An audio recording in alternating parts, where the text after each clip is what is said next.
Arab Saudi bikin Indonesia stay di peringkat 4 besar. Walaupun Indonesia kalah telak lawan Australia 5-1, tapi Arab Saudi nyelamatin Indonesia dari terlempar dari posisi 4 besar tuh. Karena Arab Saudi lawan Cina menang 1-0. Nggak sia-sia kan? Arab Saudi di ospek di GBK sama King Indo. Arab Saudi kemarin lawan Cina tuh, semalam lawan Cina, pendekatan pertandingannya, gaya bermainnya nggak berbeda, nggak berubah pas lawan Indonesia. Main dengan ball possession, aliran bola yang sangat cepat, jarak antar lininya rapet, dan main dengan high intensity, dengan main dengan high press juga ya kan. Terbukti tuh sepanjang pertandingan, Cina kesulitan untuk jangankan melakukan membongkar lini pertahanan Arab Saudi. Shoot on targetnya aja sepanjang pertandingan 0.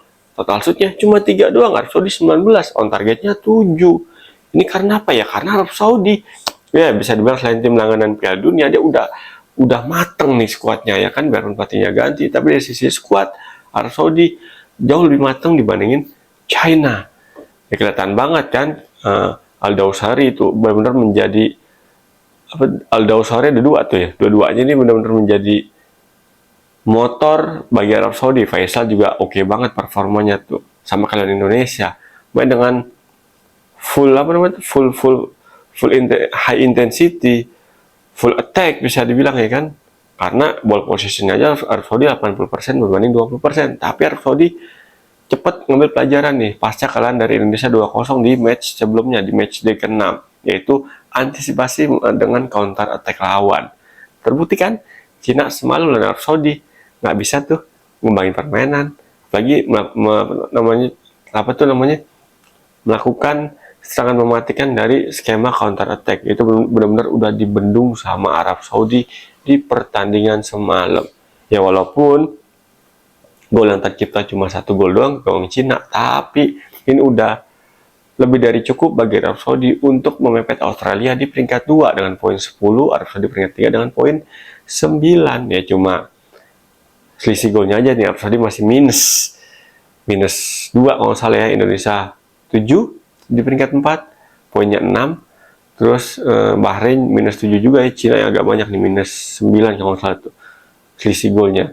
Nah menurut gue sih dengan kondisi di grup C kayak gini yang sekarang nih, peluang Indonesia untuk lolos ke Piala Dunia 2026 tetap terbuka, tapi untuk lolos otomatis kayak udah kecil banget kemungkinannya. Nah untuk lolos dari fase 3 ke fase 4 untuk mengintip peluang kalau lolos Piala Dunia 2026 ini masih terbuka lebar guys. Yang penting syaratnya apa? Syaratnya lawan Bahrain menang, lawan Cina menang, lawan Jepang menang. Nah tadi Arab Saudi lawan Cina tuh, sekarang Jepang juga akhirnya memastikan diri jadi tim pertama dari Asia ya. Iya, tim pertama dari Asia yang lolos ke Piala Dunia 2026 setelah kemarin lawan Bahrain menang 2-0. Ya, Jepang hampir sempurna sih poinnya kan, dari 7 pertandingan gagal dapat 3 poin, lawan Australia doang seri 1-1 kalau nggak salah kan. Sekarang Jepang menang lawan Bahrain kemarin 2-0, poinnya 19 dan udah nggak mungkin terkejar sama peringkat di bawahnya Australia. Biarpun masih sisa 3 match ya, tapi poin Jepang ini udah sangat sulit dikejar karena selisih golnya jauh banget. Plusnya kejauhan Jepang ya kan. Ya, kalau kita lihat di pertandingan semalam ini, Jepang sebenarnya lawan Bahrain sempat dibikin kesulitan di babak pertama. Terbukti skornya 0-0 tuh, tapi biarpun Bahrain udah main dengan pertahanan yang sangat menurut gue ya cukup sangat rapi pertahanan Bahrain di pertandingan semalam lawan Jepang, tapi ya lawan lu Jepang, Jepang is Jepang. Jepang biarpun sesulit apapun dia bongkar pertahanan lawan, tapi dia udah punya skuad yang sangat mentereng banget, punya kesabaran. Terbukti kan gol Jepang ini skemanya benar skema yang udah dunia banget lah. Gol pertama lihat aja tuh, biarpun pertahanan Bahrain rapat, tapi ketika Kubo dapat bola di pepet sama 2 atau 3 pemain, tapi Kubo masih bisa ngirim umpan terobosan tuh segitiga ke pemain Jepang lainnya nomor 15 yang bikin gol tuh. Umpan terobosannya ternyata bisa menarik para pemain Bahrain yang nggak nyangka ternyata nomor 15 tersebut, sampai nama gue lupa, itu dia bergerak dari second line, dari lini kedua, dan endingnya ya kaget lah muncul lini kedua, tahu-tahu dapat umpan terobosan, kosong otomatis di belakang Bahrain kan, dan itu bisa dimanfaatin sama Jepang untuk bikin gol pertama.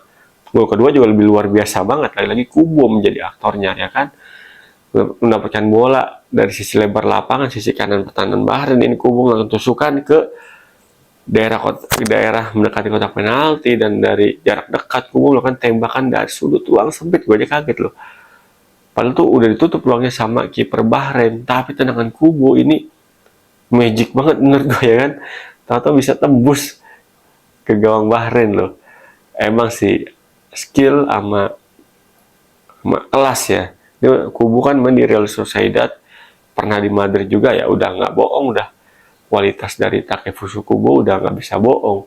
Dalam situasi sesulit apapun, Kubo masih bisa melepaskan diri dan melakukan tembakan akurat ke dalam gawang dari Bahrain, dan akhirnya Jepang menang 2-0. Ball possession pun bisa bilang jomplang juga kan. Jepang dominan dibandingin Bahrain.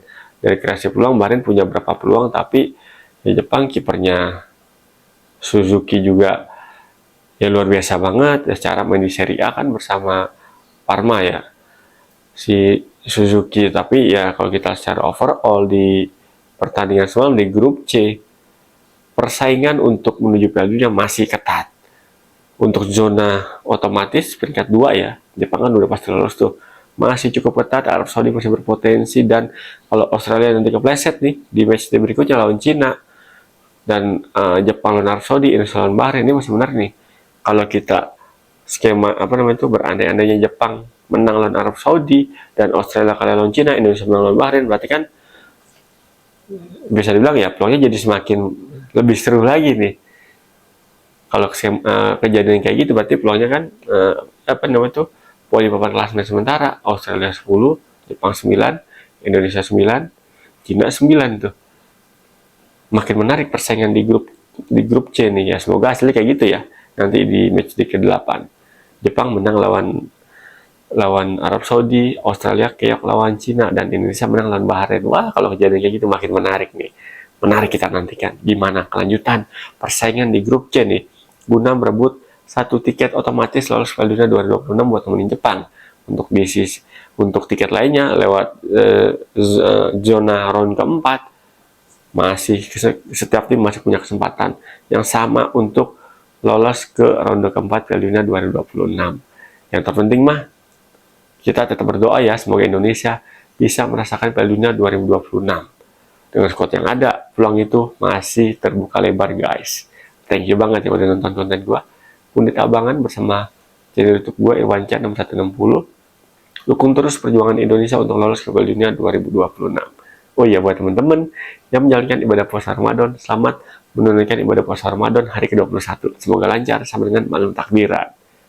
Ketemu lagi bersama gue Irwansyah di konten-konten Pundit Abangan berikutnya. Gue pamit, salam olah bola.